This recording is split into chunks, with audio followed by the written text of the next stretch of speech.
ចាជំរាបសួរពុកម៉ែបងប្អូនទាំងអស់គ្នាថ្ងៃនេះមកជួបជាមួយនឹងយើងខ្ញុំត្រកកសិករខ្មែរចាថ្ងៃនេះខ្ញុំនឹងមកបង្ហាញអំពីរបៀបនៃការបាចជី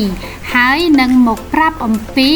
តិចនិចក្រោយពីបាចជីតើយើងត្រូវធ្វើយ៉ាងម៉េចដើម្បីឲ្យការបាចជីរបស់យើងទទួលបានប្រសិទ្ធភាពកាន់តែខ្លាំងឥឡូវយើងចូលទៅមើលលំអិតទាំងអស់គ្នា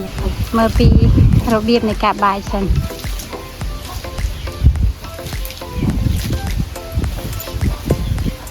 ចាហ្នឹងហើយបងសូម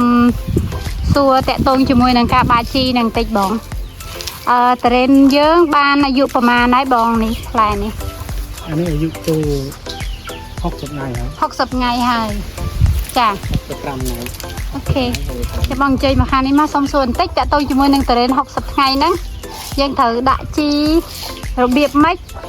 របៀបនៃការដាក់ជីហ្នឹងរបៀបយ៉ាងម៉េចឲ្យដាក់ចំនួនប្រមាណអីប្រមាណបងជួយរៀបរាប់ប្រាប់តិចមកអាយុវាប៉ុណ្ណេះយើងត្រូវដាក់ជីវាស៊ីហើយចាហើយវគ្គសាងរូបរាងហើយនៅសាច់ហ្នឹងចាយើងដាក់ជីប្រភេទរូបមន្ត12 12 18ចាហ្នឹងហើយអញ្ចឹងយើងដាក់នេះមកគុំនេះយើងឲ្យស៊ីកន្លះគីឡូហ្នឹងហើយអញ្ចឹងយើងអាច10ថ្ងៃទៅកន្លះខែយើងឲ្យស៊ីម្សងទៀតចាអានេះវគ្គនេះយើងឲ្យស៊ី12 12 18វគ្គក្រោយយើងអាចដូរដាក់15 5 20វិញចាហ្នឹងហើយគួរវគ្គឡើងចាប់ឡើងសាច់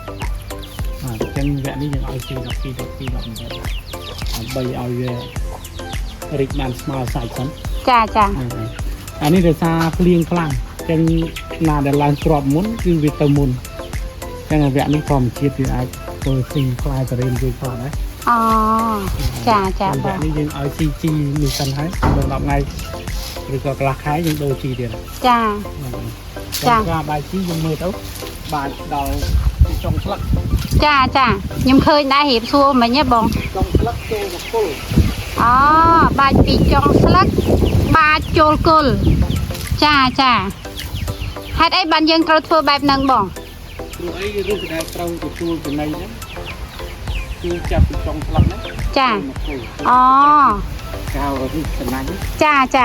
ឬស្បែកឬសំណាញ់ឬចំណីបានចាត្រេនយើងដែរចាពេញទៅវងស្លឹកវិញចាយើងបាចឲ្យវាខ្សាយដូចយើងគ្រូស្រូវអញ្ចឹងចានេះក្របបាចជាវងកងឬក៏បាចមកកដុបទេគឺយើងបាចត្រូវ